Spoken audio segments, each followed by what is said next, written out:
I have another question for you, Art, before we get too far into different kinds of subject matter with you.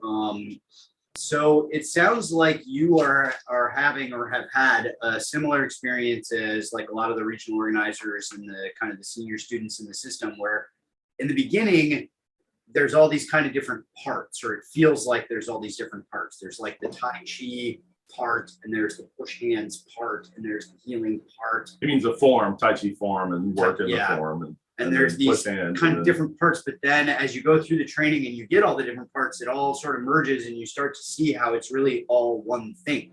And they're all kind of aspects of the same thing. And I think at a certain, at least like a logical level, that makes sense to people in terms of how the Tai Chi form and the push hands are related, and how they can kind of inform each other. And it even makes sense to people how the Tai Chi form practice and like health and healing stuff are related and how they can kind of inform each other. But you said something earlier that indicated that you're really seeing a connection between the push hands and the healing.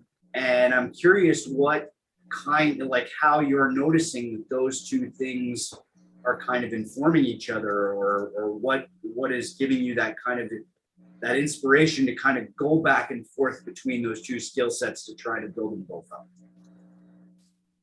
One of the first features of that you mentioned is that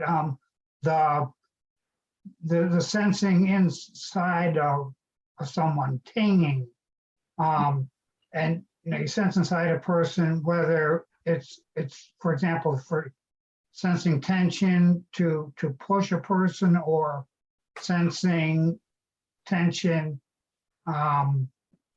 for muscular tension and tightness to relieve it. So you know again, the same thing that perceives a tense tight shoulder would be, if I were pushing hands and push to it, or if someone said, oh, my shoulder's bothering me, and I sense that and just send energy there to ease the muscular tension, to sort of free it for regular motion and maybe pain that someone's having from moving it a little bit, is one of the first things I noticed, really. That and the way, again, that you teach it, you say, well, you can use your Ting skills for self-defense, or for healing generally. And I found like this particular application that informs that circumstance. And in doing the form, that and obeying the principles, that just helps me with my sort of internal sense and overall ability to, whether I'm sensing inside myself or someone else, that it helps me develop my tinging abilities, for example, just doing the form and obeying the principles.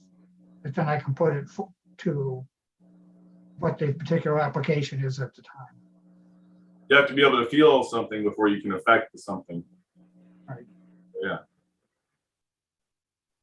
Cool. Jared. So kind of on the topic of using push hands for healing, I've noticed the same thing you were talking about, Art. I was wondering, how often do you get a chance to really kind of use push hands to offer someone healing? It doesn't necessarily come up when I'm actually at a meetup doing push hands, but the relation is using the skills, sort of the energy, whether for defense or for healing. So I'm not quite sure if that helps with your question, or well, I've noticed that like sometimes people will come to me looking for healing or, pain relief or stuff like that. And then I offer like, hey, let's do a little bit of push hands. And they're like, eh. And then I show them like, no, I'm not going to push you off a cliff here. I'm not going to throw you into a tree or Oh, something like okay. that. And then like, I show them like, just like you said, using Ting, like, okay, open up your lower back, drop your shoulder, raise your head, stuff like that. And they're like, oh my gosh. And so I wind up, even though I'm teaching push hands, sometimes the healing happens. Those And are sometimes correct. someone comes over for healing and I use push hands. And they're like, oh my goodness, I didn't know we could do this with Tai Chi. Oh, okay, no, I see what you're saying, and the principle, of course, is certainly the same. It doesn't necessarily come up that I use them quite that way. I'll, especially when I was first practicing Fagang, would use the internal push hand sort of posture of like hand on an arm and an elbow, and reach in to sense and send the energy. Now, when I'm healing someone, and the healing, it's usually, it's not someone coming to me, but someone, I'm with someone saying, oh, I twisted my knee the other night, or it's been bothering me. So I'll say, maybe I can help. And what I've been effective with, so I use it the most, is just face to face, connecting with the person and relieving the energy, sensing the issue, and if not permanently resolving it, helping it a lot, helping relieve it a lot. I've had a lot of experience or practice with that. Thank you. I hope that answers your question, sort of, at least. Yeah, it gives me a good idea.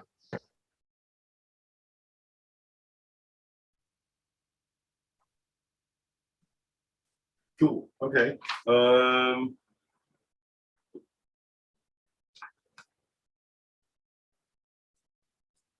So for healing modalities, is Fagung all that you do, or do you have other modalities as well? Actually, Fagang is all I do. Okay.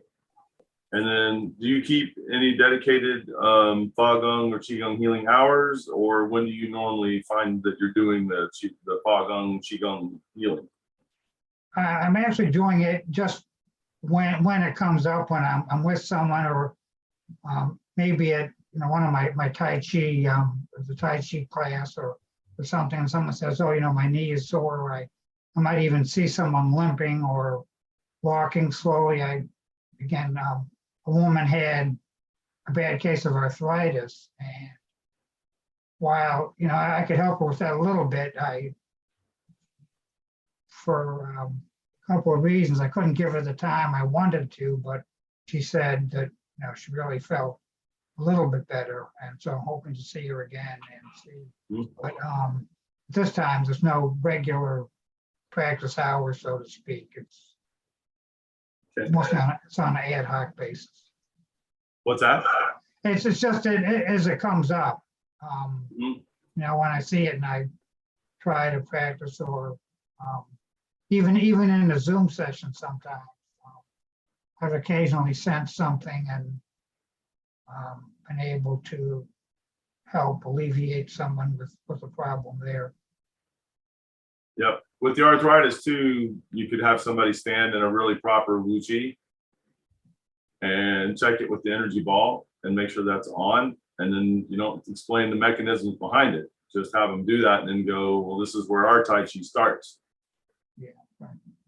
And and then people, when they get this real sense of that, they're like, okay, I want to know more about that, and because it's typically the response, and you might find that would be useful that way. That's a good point to say. Under this particular time with the one with arthritis, it was sort of rushed, and I didn't want to interfere with Janet's regular class or anything. And sure, yeah, it'd be after class. Right. I was hoping for like another meet with the woman or something. But yeah, that's certainly a good thing to try. Mark? Yeah, I just wanted to, let me make sure I got my mic on here. Yeah, I just wanted to say that Art has worked on me a few times at different meetups or at different seminars and stuff at your school. And, he's good at it, he's proficient at it. And another thing too is he's willing to do it. Like in past experiences, in other martial arts, there have been times where a teacher might have known something and they just keep it to themselves. Yeah. They don't tell you and they let you just flounder for a long time before, and then they'll make some little adjustment and then they let you flounder some more. Whereas maybe they could resolve it all in one session and you'd be good to go and you can move on to something more advanced, space it out. And so he's very accommodating and willing to, like, he'll offer, he won't wait for you to ask, but hey, it looks like you're walking a little funny. You got something going on, and then he'll offer to help you with it. So I just wanted to point that out because that would be, if you're a student, that would be a great teacher to have if you're in that local area. So what's funny is I know you can't see this at home, but as soon as Mark said Art has worked on me, about at least half of the regional organizers on the call started nodding vigorously. Art's worked on like all of us, and he does great work, by the way. Ty, did you have something? No, it's something I wanted to add to that. When he's talked about how Art is willing to go ahead and help people and not hold anything back, it's part of the reason why I love this group, period, is that I find that is something that is consistent throughout the group, is that people are willing to help each other and don't hold things back. And of course, it starts at leadership, and that our teacher doesn't hold stuff back, doesn't keep secrets from us, and helps us move forward. So, but it's a consistent thing among the group. Cool. Let's see here.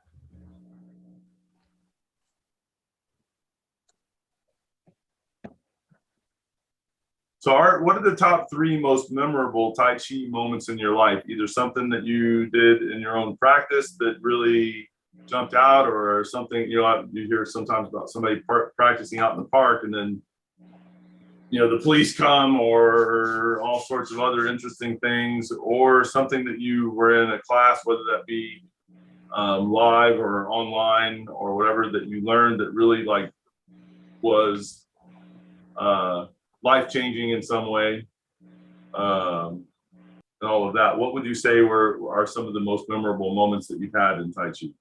Well, actually, what you mentioned about I was practicing Tai Chi in a city park. This is memorable, but not positive memory.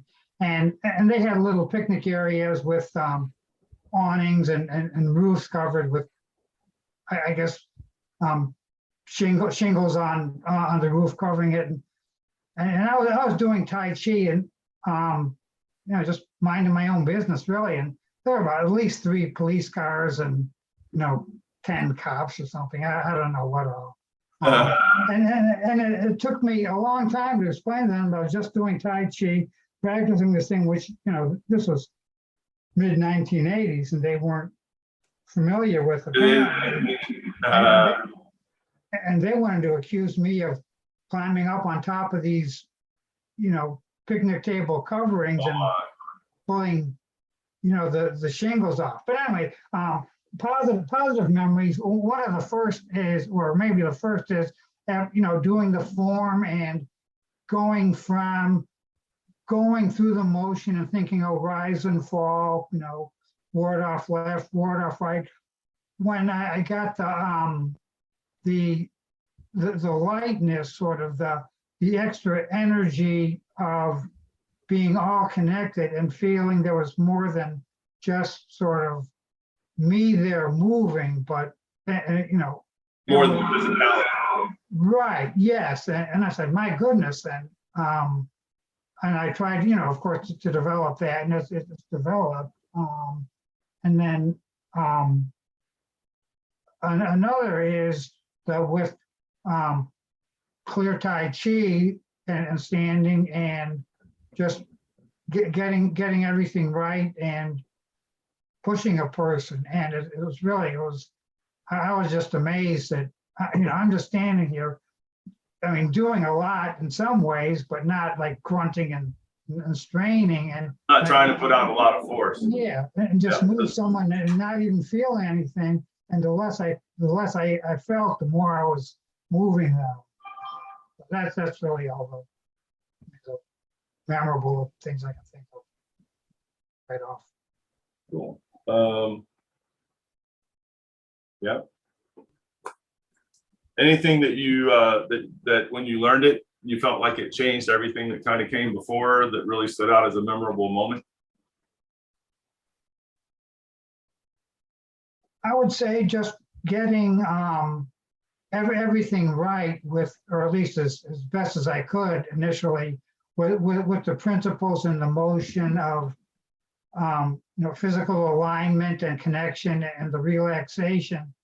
And again, getting the extra sense of energy, and it gave me actually a sense of sort of calmness, peacefulness, of being able to move that way with little real physical effort, but just that I could sort of move and just very lightly. I don't know, it's really sort of hard. I guess, I mean, if you, practice Tai Chi, you sort of know what I mean, but it just, the effortlessness of motion and all the energy with it anyway, is just very impressive, getting things right and continuing to work on that. Cool. Okay.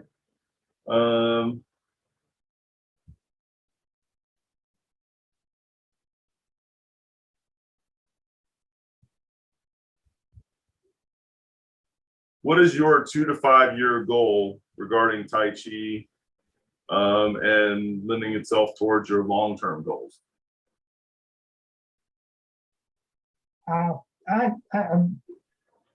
would be hard pressed to articulate a particular goal other than to say just to keep working at it and improving, and getting, developing the skill. Just that my goal, I guess, to get better and hopefully keep getting better and developing more and more. Cool. What about Clear Tai Chi is the most appealing to you? Obviously the healing part you've talked about quite a bit there, and the energy you talked about quite a bit. So what about which aspect of the Clear Tai Chi, and you can be a little more specific about it, in terms of like what's most impressed you or what you like the best, or the thing that you really enjoy about it? Well, the quick answer is I enjoy everything about it. The more specific, I like the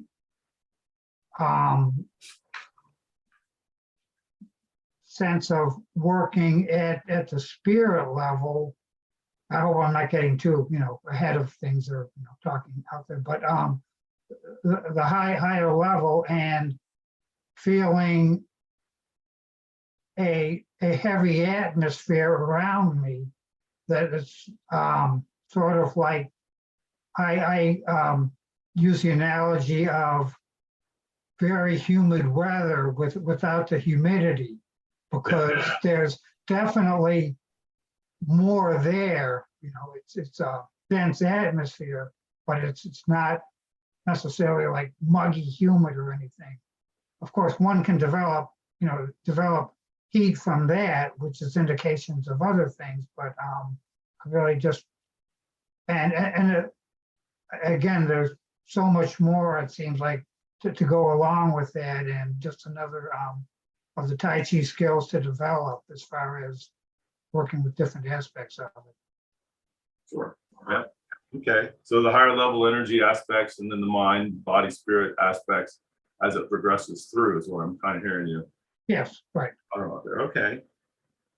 Um,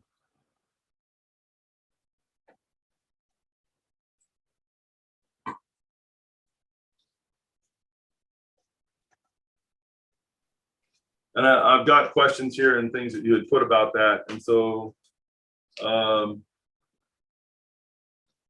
are you enjoying, I'll say this a little differently, and what's helping you to using this as the path to achieve your goals for what you're into there? I'm sorry, could you just put that to me again, please? I'm gonna reword that a little. How? That's okay. So why is this the path for you to achieve your goals where like you're interested in obviously building that higher level energy, getting into the different aspects of mind, body, spirit, and that kind of stuff? How or why is this the path for you to achieve those goals?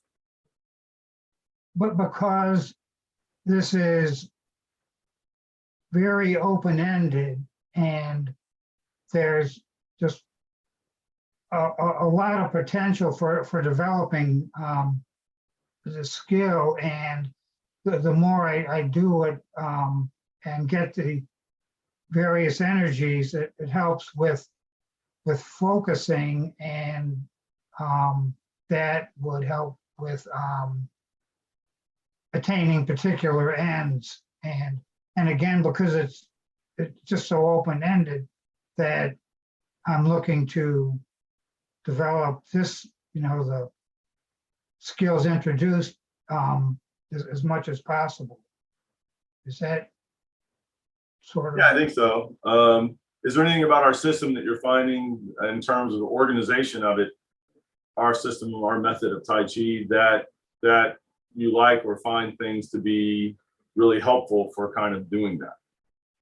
Well, I like the group and the interaction, the sort of the camaraderie, and as Ty alluded to, the sense of helpfulness among the group from the top down, and the willingness to put out the information there, and just to help people and help people help themselves, sort of. And I'm going back to when I was first, well, as I say in the beginning, that I saw some clear Tai Chi videos, and I like the interaction from that, and then the way, Cecil Clear didn't just like shove students around and say, oh, I'm great and wonderful, and wouldn't you like to be able to do this? And Mac go flying off or something. It was just almost interactive in the sense of helpful, and you're working with each other even at your higher level. And then when I was at this the first Push Hands workshop, I thought, wow, this is really great. This is just like being in a Clear Tai Chi video, only I'm here, and everything was real. It was like the people get along well, and they're helpful, and Cecil Clear has no ego or pretensions, and made sure people understood the process and techniques, and that was a lot of what I like about it. It's just cool. Well, thanks. All right. Anybody had any other questions for Art today? Thank you, Art, for being subjected to the grilling. Thank you for giving me the opportunity to be here, to be grilled. Our last thing today for promotion once again, I'll let him tell you about the Clear Tai Chi DVDs and online material. Yeah, it's you've heard us talk about Fogong, you've heard us talk about Push Hands, Fogong Qigong healing method, and you've heard us talk about Push Hands, and you've heard us talk about the Tai Chi and like the practice of the Tai Chi form as kind of a separate thing. And like I said, at first it kind of is a separate thing, and eventually they all do become parts of one bigger picture. But for the Tai Chi form and for the practice that you do just daily yourself, and building internal skill and real mind-body connection, and ability with that, and ability to use that in different ways. The Tai Chi Level 1 program is one of the most comprehensive ways to get involved in Tai Chi, to get like started in Tai Chi. And we have people go through it who have been Tai Chi teachers for 20 years. And when they come into our program, that's where they start. You know, we have people, and they get a lot out of it. They get a lot out of it. We have people that come in who've never done any Tai Chi, and that's where they start. And obviously they get a lot out of it too. But it is a really wonderful program. It's just jam-packed with information, all sorts of different ways to do the form and to get different kind of benefits out of your form using different sort of mind-body connected skills and mental kind of areas of focus while you're doing your form, to get different kind of health benefits out of it, all sorts of different self-defense applications for all of the different moves in the form. You'll see that the program itself has a real like logic to it and a very clear kind of a development path in it. And I've looked into this as our business manager, and for the price to like amount of instruction ratio that you get, it is the single biggest bang for our buck program that we offer. And we're not going to change that, because we want everyone to do it. We want everyone to try it, no matter where you're at in Tai Chi. We don't want that to be a barrier for you or a hurdle. We want everybody to have access to that material. So check that out. It is at clearmartialarts.com, and look for Tai Chi online. And you can find the push hands material there. You can find the Fa Gong Qigong healing method there. But definitely check out the online Tai Chi, especially the Level 1 program. There's more available in online Tai Chi at clearmartialarts.com. And so, you know, if the Tai Chi Level 1 is not really where you want to start, there's plenty of great options for you. But if you're interested in really developing yourself on that Tai Chi path and using the form to get a lot of like personal development out of it, check out Clear Tai Chi online at clearmartialarts.com. And last but not least, yeah, go ahead. No, Phil. Matt, I'd just like to add something. Yeah. So I went through the Level 1 program, and I enjoyed it, but it was only after I did the chi manipulation and the level up that it really sunk in that Level 1, everything in there lays a foundation for advanced skills. Yes. It isn't just, well, you can do this and you can do it in all different ways, and isn't that interesting? But no, it feels like really that lays the foundation yeah. for everything that happens later on. And yeah. I didn't realize that until a couple of months ago. So yeah, and in my experience, at least, the kind of the deeper in the system you go, the more aha moments like that you have about all the stuff that you've trained up until then. So it definitely, Level 1 may not sound like that's where you need to start, but you owe it to yourself to check it out, because there's just a lot of great material in there. And then, there are additional, more advanced modules of the Clear Tai Chi program that are also available right there at clearmartialarts.com in the Clear Tai Chi online programs. So go to clearmartialarts.com and check it out.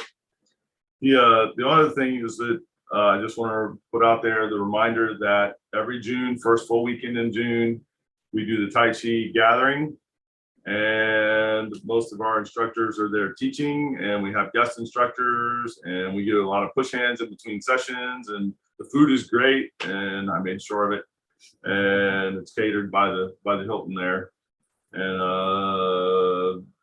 that one, and then their hotel restaurant is accommodating for our group ahead of time. So that's part of the reason you saw, for those of you that came last time, some of the stuff that they had and how they had it and all of that. And I did talk to them. They had soup that was too salty. I did talk to them about that. They said they'll not put any salt in it this time, and we can put our own salt if we choose to do so or not.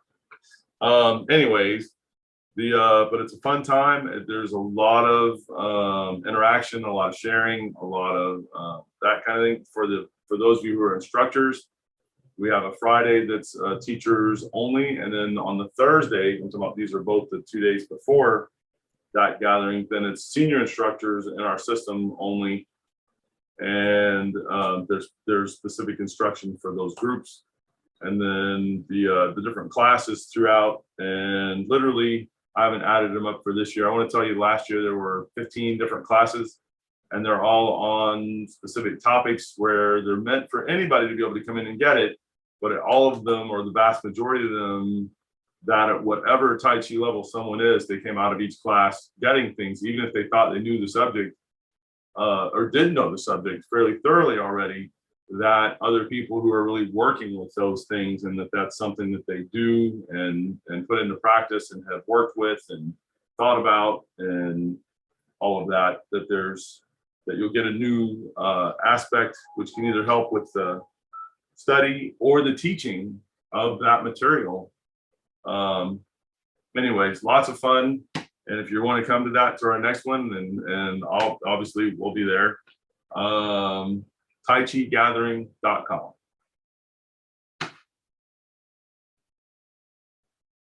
right, folks. Well, that's all I got for today. If there's anything from anybody else, say it now or hold your peace till next time. Okie dokie. So we'll stay on for a few minutes after the call, and thanks everybody. Have a great week. If I don't talk to you between now and next time, and Yep. And thank you, Art. thank you, Art. Art Donn in Maryland, in Greenbelt, Maryland. Thank you for giving me the opportunity.